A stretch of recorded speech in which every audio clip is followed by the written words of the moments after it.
in the home stretch with Bud and the stack of 20s, but there are still 2 final questions that we have to ask ourselves before we say something negative about Bud. Question number 6 is, will I cause even more harm? In our case, Bud stole money from the ski shop where he works. If you tell his boss, what will happen? Bud would be obligated to repay the money. However, if you know that Bud's boss has a vicious temper and a loose tongue, and would certainly malign Bud's name with a vengeance across the city, it's a problem. That isn't the fitting reward for Bud's crime. It's even worse than he deserves. And therefore, because your words would cause Bud even more harm than is really due to him, you can't say anything. In real life, this is often a tricky question to answer.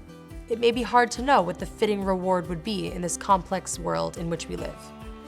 As we said before, when getting involved in other people's lives, it's always a good idea to ask for expert advice first.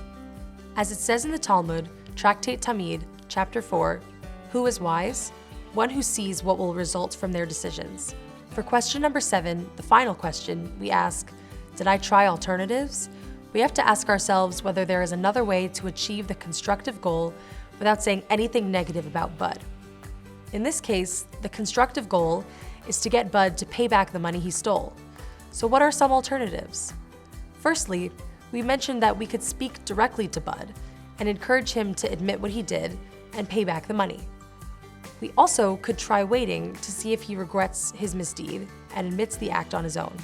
Or perhaps the act was caught on the security camera, and we could simply suggest that the manager watch the recording closely. It is powerful to note just how far one should go not to say lashon hara, negative speech, even about someone who just stole money. If there is any other way to facilitate the just solution without saying something negative about Bud, we have to do everything in our power to do so. Your daily to-do is this. When faced with an opportunity to say something today which is not so positive, try to find an alternative way to achieve the same results and stay far away from any lashon hara.